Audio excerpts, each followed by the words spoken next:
Good morning, happy Monday. Welcome to Deeper Dive into Critical PIMS Reports. The Data Quality Office data team will share some of the critical PIMS reports that you should be running before, during, and after specific PIMS collections, where to find these reports, and the information that they provide. So, what collections will we be covering? My name is Ashley McCann, and I will be covering student October 1 internal snapshot reports. Tim Wentz will cover graduation, cohort, and dropouts. Missy will cover staff. Matt Wagner will cover course. Candace will cover PVAS, and Tony will cover Future Ready PA Index related reports.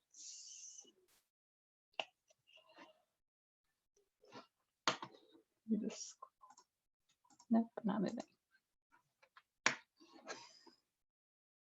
Sorry. Nope, wrong thing. Ooh. Okay. First, it's important to understand that there are two types of PIMS reports. There's verify reports and production reports. Verify reports can be run after a successful submission to PIMS. When I say successful, I mean complete with a green check mark. Sometimes you'll see complete with a red X, and that means that not everything has gone into the PIMS database. You can find more details on those errors in PIMS by clicking on View Errors and then going to ETL. So once you have a complete with the green check mark, this means that you don't have to wait for a refresh if you want to run these verify reports. It'll display back to you what was successfully moved into the database. And then there are production reports, and these reports you'll have to wait until after a PIMS refresh. Those happen twice every day, usually around 5 a.m. and around noon.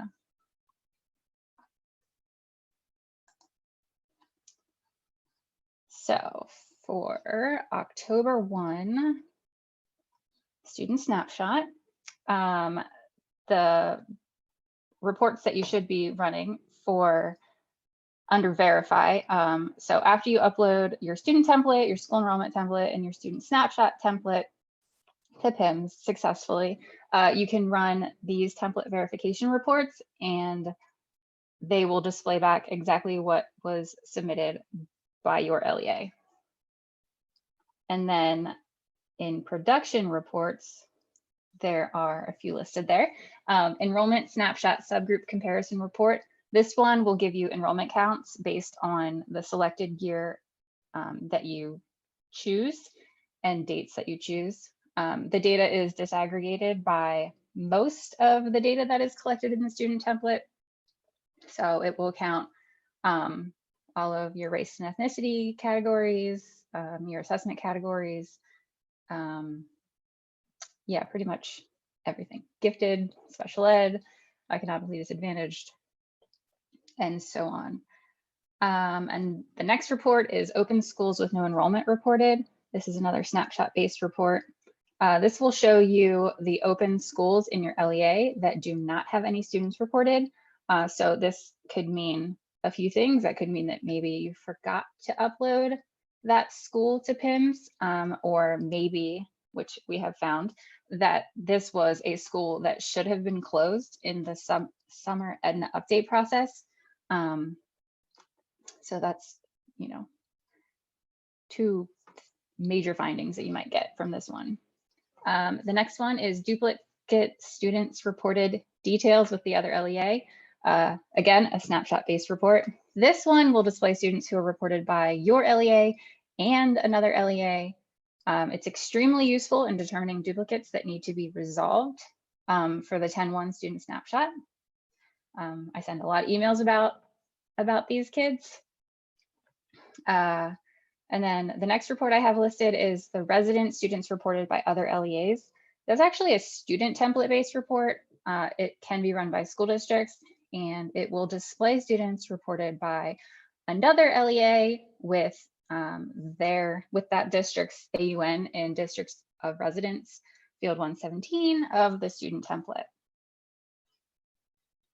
And finally, I didn't include it on here, but the October ACS, of course, is important to run, but that usually happens later after these earlier reports are run.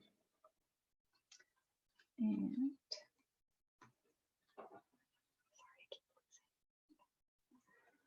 okay, so next I'm going to, oh, my bad. I'm going to cover reports that you should run before an internal snapshot. So internal snapshots happen all throughout the year, and they're based on student template data and school enrollment template data. So we look to see if a student is enrolled, and then we pull that group of student IDs and then pull in all of the student template details to complete the internal snapshot. So important verification, validation reports that you can run. Again, the student template details report and the school enrollment template details report. Those will show you who is enrolled and who has been withdrawn. And then the next subset is pre-snapshot verification reports. There are 4 numbered reports, and then the pre-snap students at location quad 0 and quad 9. These reports, I would personally say, are an underutilized gold mine, and I will tell you why in the coming slides. So, pre-snapshot verification report 1. Okay, this is a summary of all of the students in your student template by snapshot status. So there are 6 statuses. It'll tell you if they have a valid enrollment and student attributes that are on the selected date. So in short, if these students, if there was an internal snapshot, you ran this report, it would tell you how many students at this point would currently be pulled into your student snapshot. The other statuses are no valid school enrollment record, excluded when graduation status is S, excluded when grade level is AAP, excluded when special ed referral code is Y. And those are all reasons that a student would not be pulled into an internal snapshot. And then the last status is excluded because district of enrollment is different from submitting district. This actually still exists in the Cognos reports, but in the new PIMS reports area that will be launching in a few months, I removed that filter, so it will no longer display that status. But it is, I mean, it is useful because there have been cases where, you know, during the deduplication process, only one record gets to actually go to DRC. So you can see if they exist under this status, then maybe that's why they were removed from yours, because if another district reports them with their AUN in 217, then theirs will win. Okay.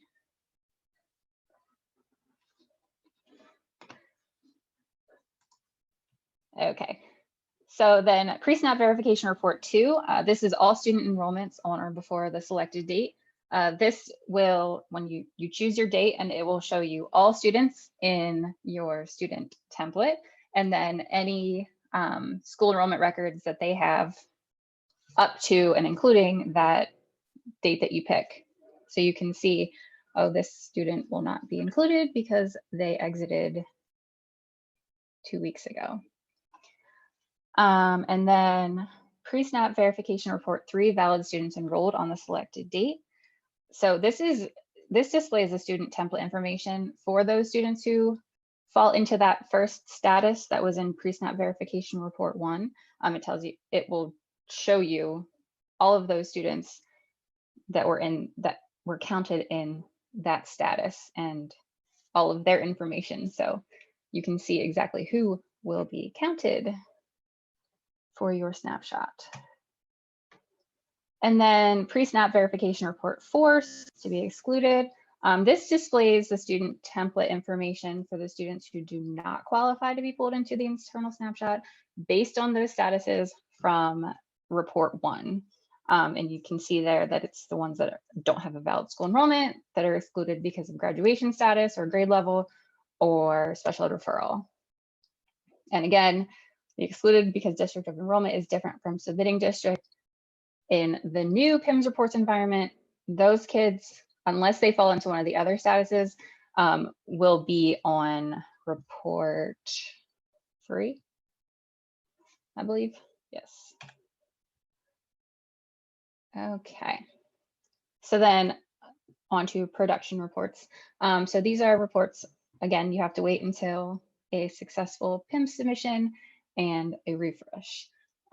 So there are reports in production under PSSA and Keystone, and then pre-snap. These are reports that you will want to run before the snapshot is taken. So there is the enrollment pre-snap subgroup comparison report, which compares all student subgroup data from previous year to current year based on the dates selected. And then there's Keystone PSSA warnings, duplicate students reported at other LEAs. Report, this will identify students reported at multiple LEAs before the snapshot is actually taken. You will be prompted for assessment type so that it can display the appropriate pre-code field. However, this is a little helpful hint. But if you choose any of the Keystone prompts, it will work similar to that duplicate students production report that I talked about for 10.1. It will show students who are reported who appear to be enrolled on that snapshot date that you select.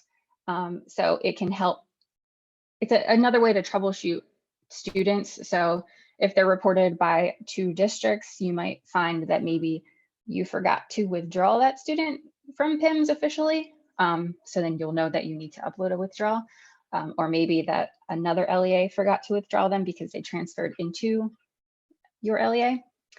So that was just one of my little helpful hints. And then the next report, Keystone PSSA warnings, reporting district and district of residence. Differ report should be reviewed. So that displays all students where field 1 does not equal field 117. And the next one, Keystone PSSA warning, students at quad 9 will display students who will not be sent for pre-code labels based on the fact that they are reported at a quad 9 school number. The reason for this is security. There isn't a valid address for quad 9 school numbers. If you were ever curious about why that happened. And then I didn't include them here, but there's there's pre-snap assessment subgroup comparison reports that display like a pre-snapshot ACS. There are 3 specific ones for Keystones. There's one for pre-codes, one for reporting, and one for accountability. And then there are 2 specific for PSSAs, one for pre-codes and one for accountability. So you can run those prior to the internal snapshot being taken, and it will look a lot like the ACS that you run after the snapshot is taken. And then I mentioned this report earlier, resident students reported by other LEAs.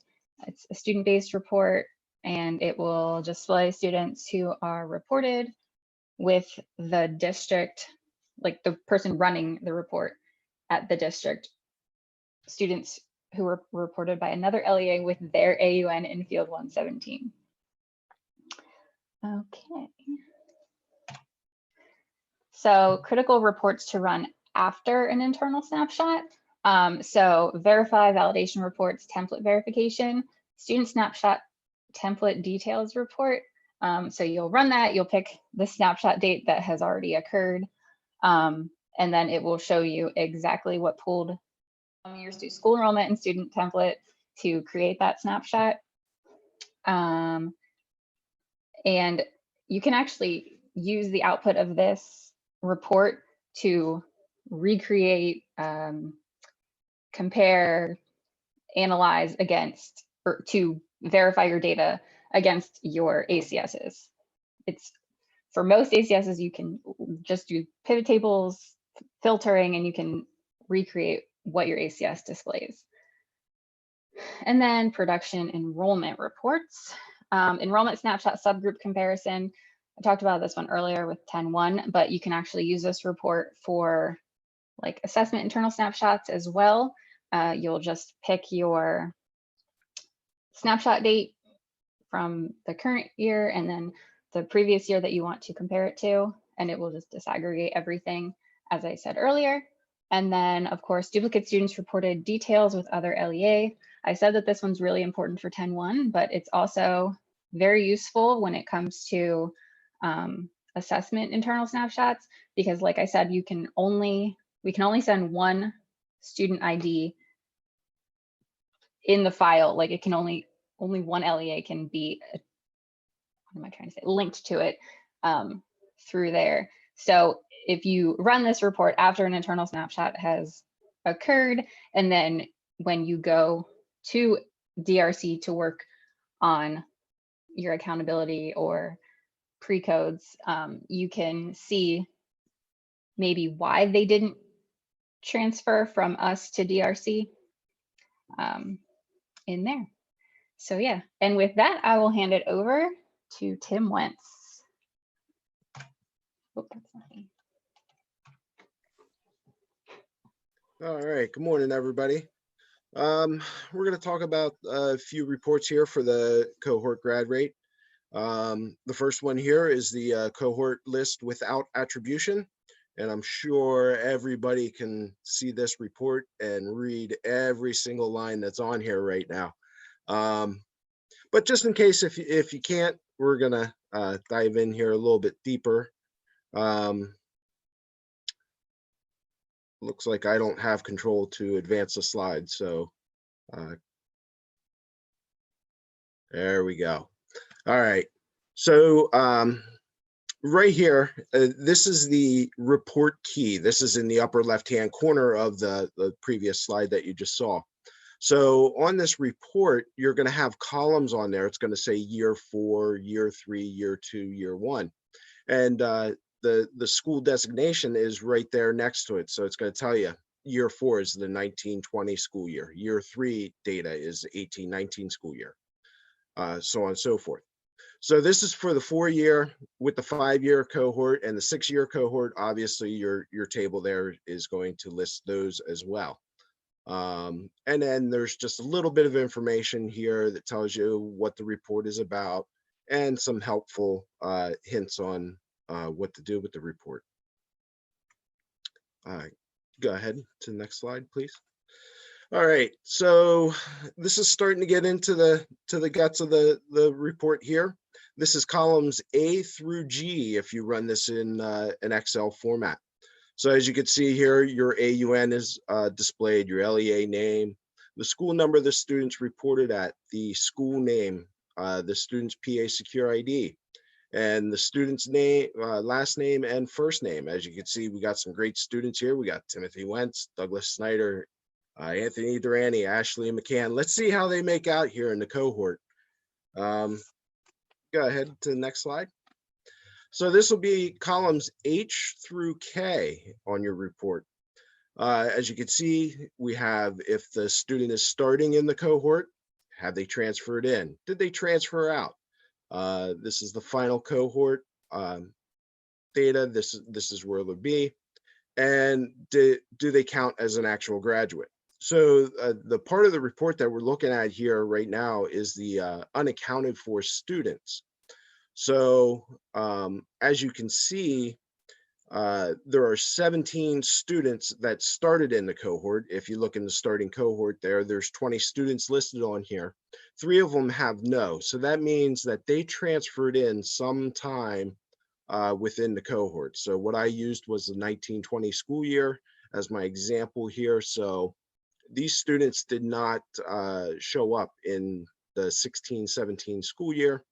2 of them showed up, and you'll see this in a couple slides here. 2 of them showed up in the 17-18 school year, and 1 showed up in the 18-19 school year. And since this is the students unaccounted for tab, none of these students have transferred out, and all of them could potentially be in the cohort grad rate, whether it's correct or if it's incorrect. So go ahead to the next slide, please. All right. So this slide here will cover columns M through X whenever you run the 4-year cohort. Whenever you, please go back. when you run the 5-year cohort, this is going to expand. So this will be columns M through AA. And then when you run the 6-year cohort, this will be columns M through AD. And just like when you're reading Egyptian hieroglyphics, you read from right to left with this report here. So if you look all the way out to the right here, it says year 1. And if you remember, about 3 or 4 slides back, we had that table that tells us what school year 1 would be. Whenever the 5-year or the 6-year is run, just to the left of where it says year 4 would show year 5. And then if you run the 6-year cohort, it would be, you would see year 5 and year 6. So in this example here, if we look out at the very far right, it's the year 1. So this is the 16-17 school year. And like I stated earlier, there were 17 students that started in this cohort. And you can see that if you were to count all the lines, but I'll do it backwards and I'll subtract out the three lines that are there. So I know that 17 of those students have started. Go ahead to the next slide, please. All right, so let's look a little bit closer here at the year 1 and year 2 statuses of the students. So like I stated, we have 17 students that started in the 16-17 school year. Ashley, go ahead and click, but it's not going to advance a slide. That's perfect. So as you can see, in year 2, these 5 students have been reported again in PIMS. This is the time where you need to ask yourself, did this student transfer? Did this student drop out? Is this actually correct? You know, did the student start here in the 16-17 school year and then continued on in the 17-18 school year? Go ahead and click one more time. And then you can see the 2 students that just popped into the 17-18 school year. They're both reported, the ones reported in grade 9, and yeah, both of them are reported in grade 9 for the 17-18 school year. So were those students reported correctly in the 17-18 school year, or should they have been reported in 16-17? So those are some of the things that you need to think of whenever you're looking at the students on this report. Go ahead to the next slide. All right. So on this one here, click one more time. So on this one here, you can see there are 12 students that were reported in the 16-17 school year, but they were not reported in the 17-18 school year. And once again, this is where you need to ask yourself, did this student transfer? Did the student drop out? Maybe the student graduated already. I highly doubt it after 1 year in high school, but I guess it's always possible. So these are the questions that you need to ask yourself while you're looking at this report. And this is the unaccounted for students. So go ahead and click on the next one. All right. One more time. All right. So this student here is in a unique situation. The student was reported in the 16-17 school year, and they were reported as a transfer in the student template. And then in the 17-18 school year, this student was reported again in grade 10 with no grad status. So once again, this is where you need to ask yourself, did this student actually continue their education with your LEA for the 17-18 school year? Was the transfer record put in the 16-17 school year in error, and it should have been the 17-18 school year that this student should have been a transfer for? So there's some of the questions that you need to ask yourself while you're running this report. Go ahead and click on the next one. All right. So as you can see here, we've gone to the left a little bit, and now we're seeing year 3 and year 2. And once again, those same 12 students that were not reported in the 16-17 school year have continued that trend, and they weren't reported in the 17-18 school year. So most likely those students have transferred during the 16-17 school year. Kind of unusual for, I would think, a student information system to not report that student 2 years in a row. Once again, I guess that could happen, but most likely those students were probably a transfer for the 16-17 school year. You'll see the blue circle there. That's still showing that student that we talked about earlier. They were reported as a transfer in the 16-17 school year. They were reported again in the 17-18 school year. And then if you look to the left, they were reported again in the 18-19 school year in grade 11 with a blank grad status code. So my first indication is that student was reported as a transfer in error in the 16-17 school year, or that student could be rolling over in your SIS for some reason, and you continue to upload that student. So another thing that you need to take a look at. Go ahead and click, Ashley. Yep. All right. So here in the 17-18 school year, you'll see we have 2 students that transferred in for the 17-18 school year. And it looks like they also transferred out. Go ahead and click one more time. And they're in the same situation as the one above. They were reported again in the 18-19 school year. So that's one of those things that you need to figure out. Was that transfer record reported in error? Did they actually transfer? And maybe it was the 18-19 school year, not the 17-18. So there's some of the questions that you need to ask. Go ahead and click one more time. And then this one that was just highlighted in dark blue on the far left-hand column, that student transferred in during the 18-19 school year. And that student showing up because that student was not reported in the 19-20 school year. So go ahead and click to the next slide. All right. So once again, we shifted to the left again, and now we're seeing the year 4, which would be the 19-20 school year, and the year 3, which would be the 18-19 school year. So here in this report, you can see there's 6 students still being reported. They have a blank graduation status code for the 18-19 school year. They have not been reported at all for the 19-20 school year.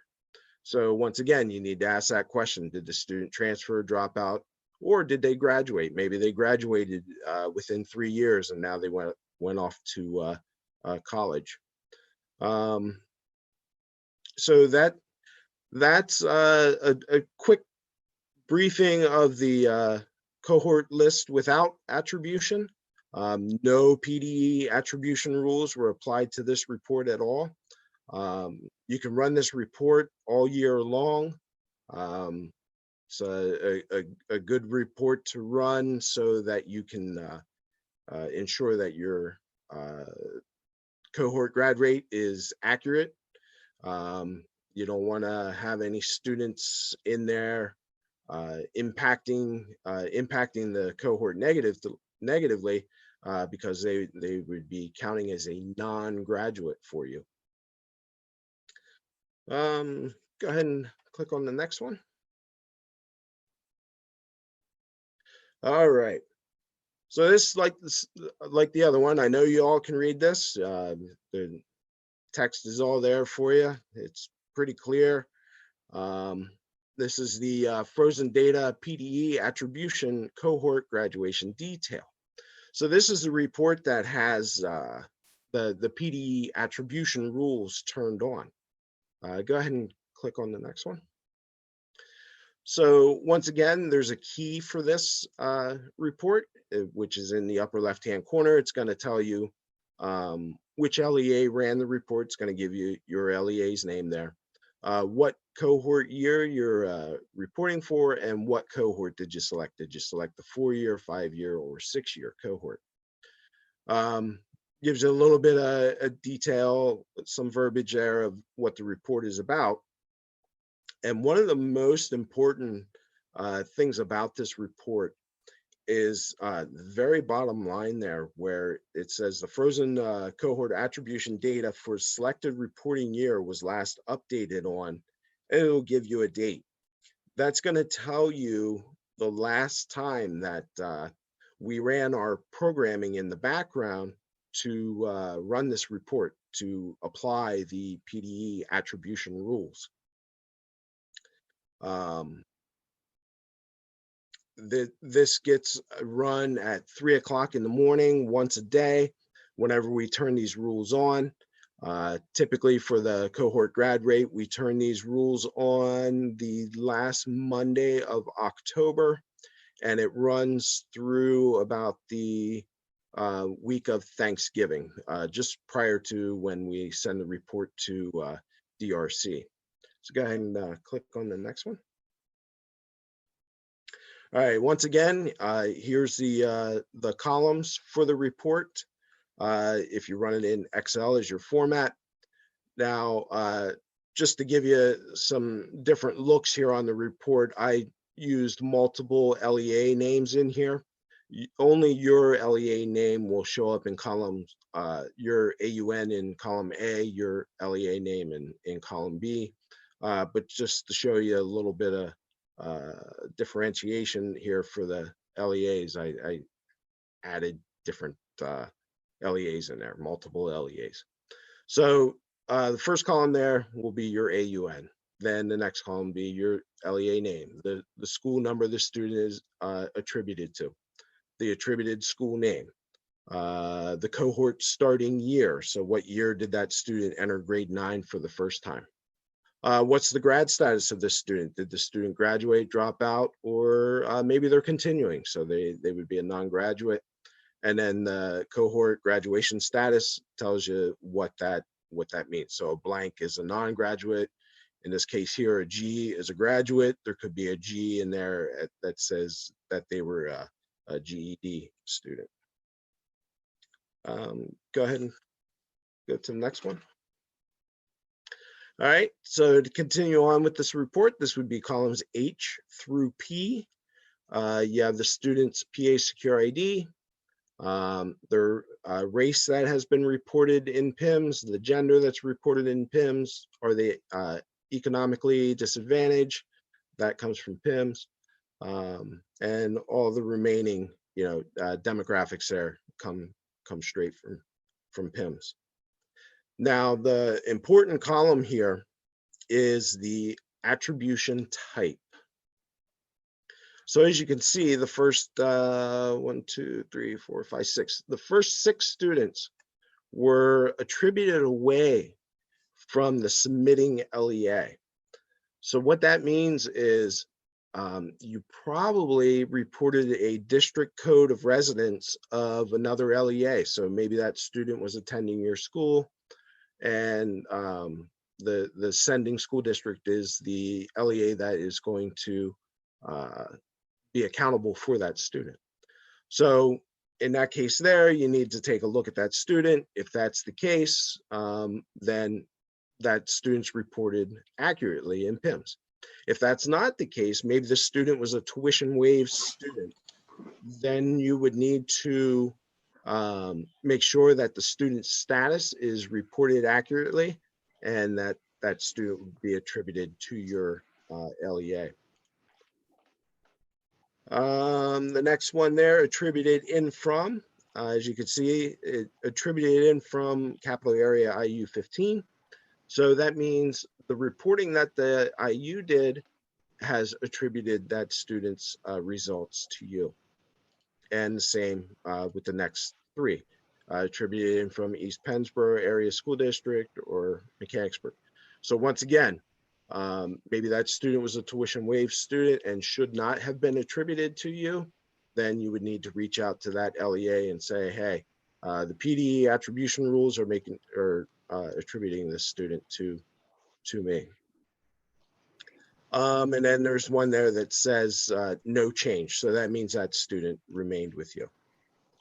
So go ahead. All right, so dropouts who re-enrolled. Once again, another report here that you can, I'm sure, see clearly, but we'll zoom in on it here a little bit better. So go ahead and on next one.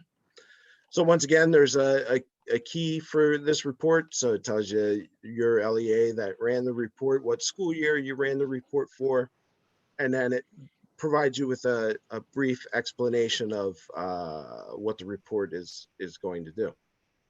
It's going to look at any student reported with a WD-01, so that's any of our dropouts, and a WD-09, which is the enrolled but did not show students. So go ahead and so this here is going to show you columns A through G. Once again, how the student was reported, student counted as a dropout, the dropout AUN, the name of the LEA that reported the student as a dropout, the school number, the school name, the PA Secure ID of the student, and the student's names. So those students that we had in the cohort earlier, that Tim Wentz, Doug Snyder, Ashley McCann, Tony Durante, looks like they're all dropping out of school. So they're going to have a negative impact on our cohort grad rate. So go ahead and go to the next slide here. So this will be columns H through K. And this will give you a brief explanation of what was reported. So the first student was reported as a WD-01. The student left the school without transferring or dropped out. And then the next column gives you the dropout reason. So that's one of the 8 codes that is possible to report in PIMS for the dropout effective date, and what dropout, what school year that student was dropped out. So go ahead and go to the next slide. This will be columns L through R on the report. It's going to tell you, did this student re-enroll anywhere? So did the student, the first column there, enrollment record shows that the student re-enrolled. What was the effective date? So it looks like May 14th, 2018. Student re-enrolled in the 17-18 school year. Tell you which LEA they re-enrolled at, what school location, and the school name. Once you find this information out, if you find that student has re-enrolled prior to the October 1st enrollment data set for the next school year, then your dropout record can be removed, and then you'll report them as a summer transfer if it's the following school year.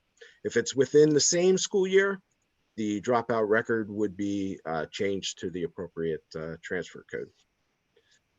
I believe that's it for me. Hopefully I give you guys enough time to go on. Okay, I guess I'm up. Good morning, everyone. So there are not a lot of reports for staff. That's a good thing because that means I'm off the hook and I don't have to talk for very long. And also, hopefully we can make sure there's enough time to get through everybody else. The reports that are available for staff are very important because there aren't very many, and they do cover pretty much all of the errors that you will receive emails from me, which you all love. And I'm looking at the same thing that you're looking at.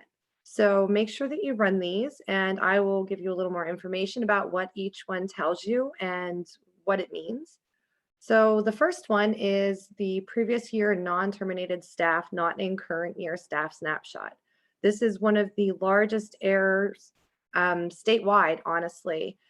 With staff reporting, because we really only collect one time a year, October 1, you do need to report the staff that have left your LEA since the prior year reporting. This report is telling you that last year you had a snapshot and an assignment record for an individual, and this year there is nothing. They've not received a termination record, and there is no entry of staff snapshot or staff assignment. So if they show up on your report, what you need to do is you need to determine, first of all, have they left your LEA since 10/1 of the prior year? If that is the case, then they should be uploaded with staff and staff snapshot records with all the required appropriate termination information. The details of this, the required fields can be found in the staff how-to guide from October. And also, if you have determined that your SIS, your personnel vendor, is not pulling these records because they have left your LEA, that is something that most vendors have the ability, they have a checkbox or some kind of system ability to allow you to pull staff that are no longer active, and you should reach out to them to make sure that they are included in your reporting templates. The next one would be the year's experience and year's experience in district, current year to prior year.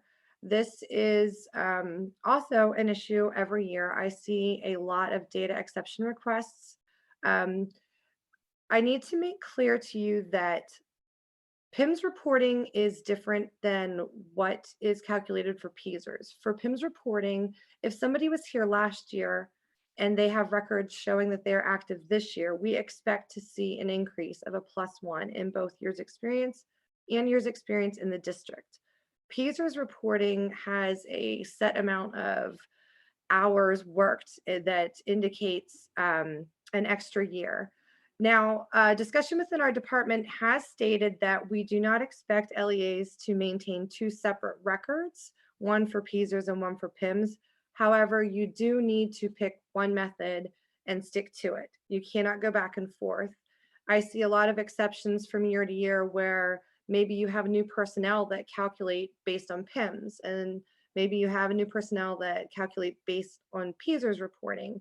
Once you stick with one, if you follow through and add the progression from year to year, you should be okay. But if you're switching back and forth, that's a problem. A couple individuals for exceptions, there may be cases that those will be approved, but when I'm seeing 80, 90, 100 individuals that had completely corrected years experience, that is not okay.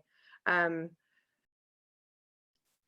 would say, oh, that train of thought derailed. Sorry, never mind. Missy, I'm sorry to interrupt you. I just wanted you to know that we've got about 15 minutes left in the session. Okay, in that case, we will speed through. I'm okay with that. Okay, so support personnel. Support personnel details is a replica of exactly what you've uploaded. It's going to show you the aggregate counts for your support personnel files. And the most important thing to recall there is that it should match the numbers shown on your ACS.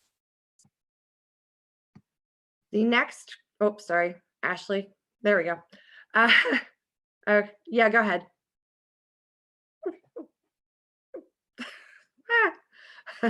Thank you.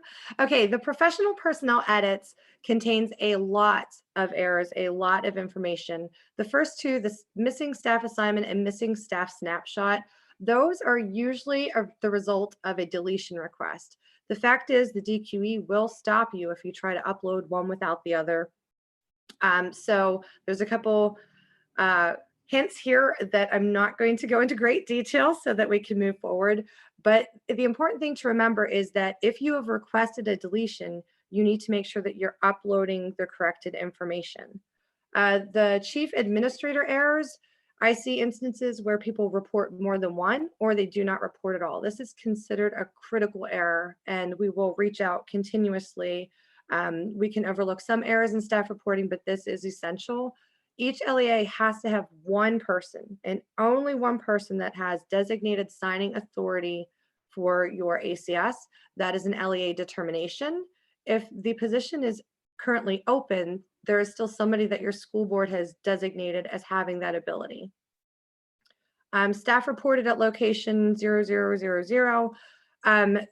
This, in most cases, even if you get a data exception, which is very few that will be granted and it's approved, it's still going to show as an error because it's against the standard guidance for PDE reporting.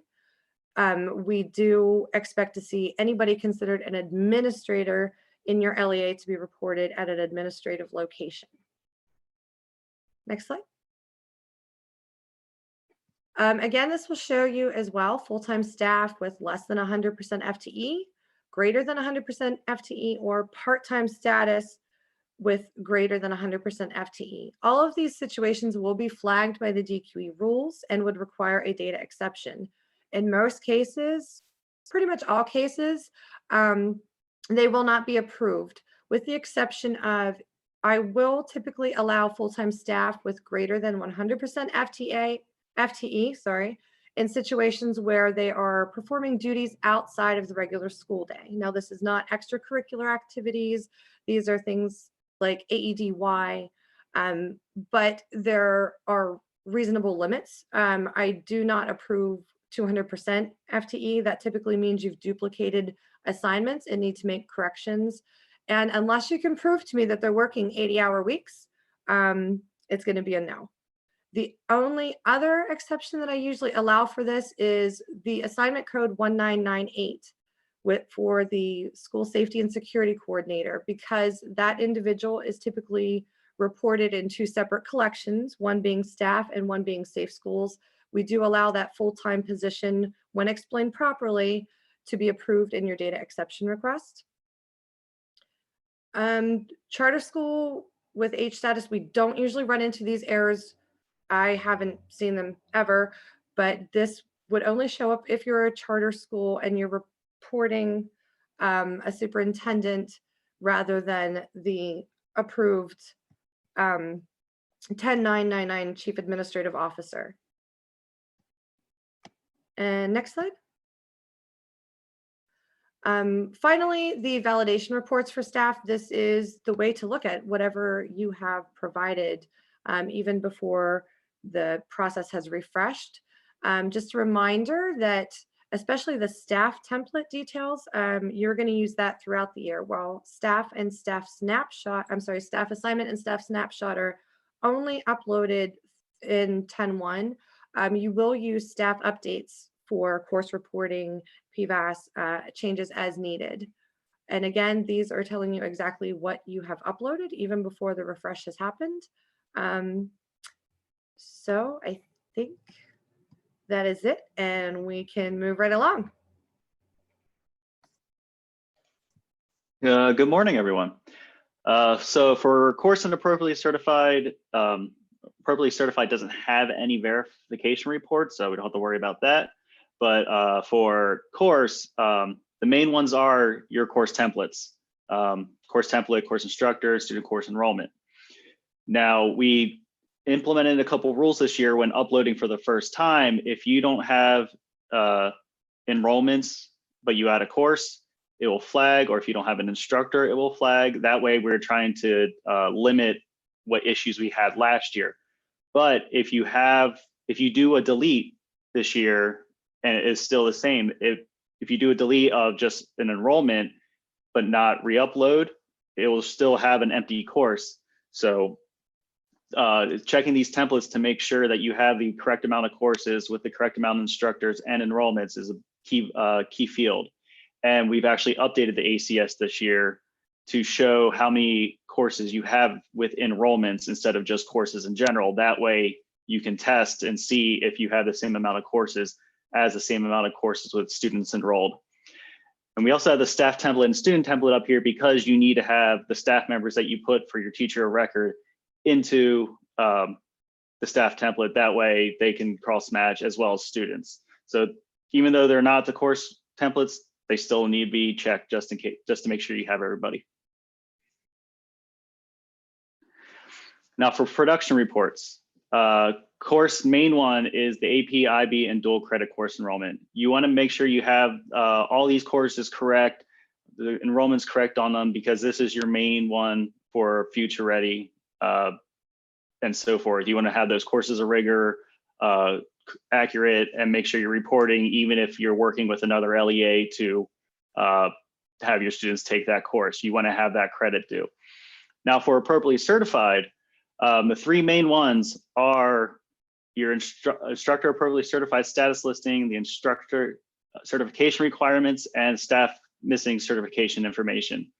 Right now, for the instructor certification requirements, We have 2 reports, the all course types or the filter one. Once we move over to the new reports, it will just be 1 report and you can filter, show them all or filter in the same report. It also, this year we are taking away the course filter. So you should be able to see requirements for all courses that have certifications for them. So anything that shows up on there will have a certification and just won't be the core courses that we've been looking at. But for the first report, you have your 4 tabs. You have your not appropriately certified, not evaluated, and missing certifications or mappings. The first tab's your most important. This is the one that shows which teachers are not appropriately certified. A lot of times we get teachers on there who should be appropriately certified. They're just under the wrong course code. So double check all those. You're not evaluated. Usually your higher education staff. So just double check that somebody's showing up on there, that if they're on there, they should be on there. And if not, contact us. And you're not mapped. These are the courses that we might not have gotten mappings updated correctly, or it's a new course that just hasn't been put through the process with TIMS. A lot of this stuff for the mapping especially comes from TIMS. It's not from us in general. So we have to work with them and it takes some time. So those are the 4 main tabs. And then on the last one, missing staff missing certification information. This is important because you want to make sure that all your staff have the correct PA certificates. You want to make sure they're certified in general in PA. So this will either say that they're missing something or they're missing the correct one they're supposed to have at this time. So then you should contact the TIMS issue and also us, because it could be a coding issue that they just weren't showing up. But if they're showing up on there might be something wrong with their certifications and you want to go to TIMS and find out what's going on. Matt, I just want to let you know that we've got about 5 more minutes left of this session. Okay, I'm done.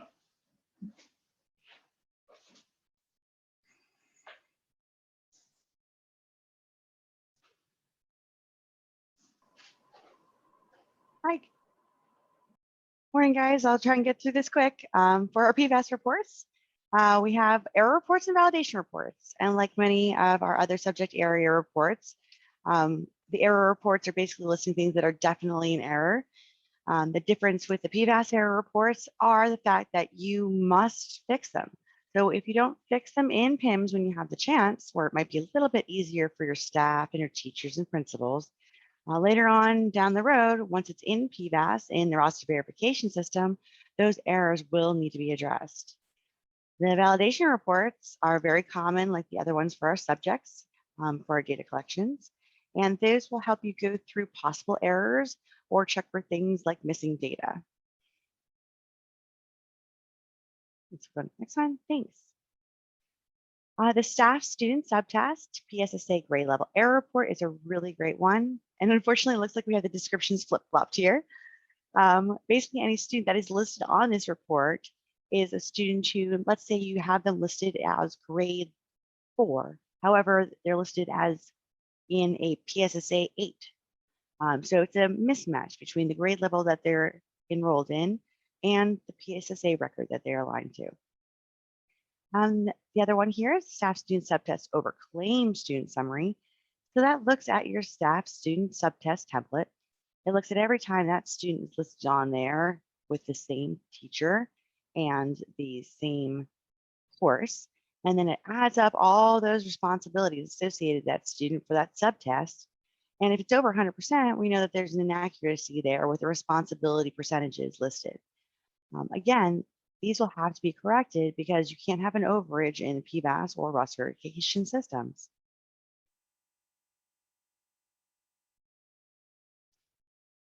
We're trying to fly through here real quick. These 4 staff student subtest reports, the missing PSSA subtest records, basically that'll show you any kiddo that's in grades 3 through 8 that do not have a staff student subtest template record. All those students would be in a PSSA, therefore they should be listed. The count of students by assessment basically just gives you summary information on the number of students by assessment type. I believe it's by grade level, and it helps you kind of find some anomalies in your data. The staff student subtest template details is a great report commonly used by PIMS administrators when they think they're done with everything, everything's finalized. They can download that into Excel and they can cut and filter and sort that by many different ways and provide that, let's say, by building level to your principals or by the teacher specifically, so that the teacher has all of their percentages for all their classes and students. This is a really great helpful tool so that those teachers and staff are prepared for when the roster verification system opens. They then know exactly what data is going to be uploaded there and available to them and what they may need to change. The staff student subtest under claim report, again, this one's like a summary information. It's got 2 tabs. It shows you any student that's claimed less than 99.5% of responsibility. Again, some of these may not be an error. It could be a move-in student. It could be a change in percentage due to a teacher moving in and out. But again, these aren't listed as an error report. It's more of a validation report due to the fact that not every student on this list will definitely be an error. But it's a great run to run because it'll help you find a lot of those errors that are out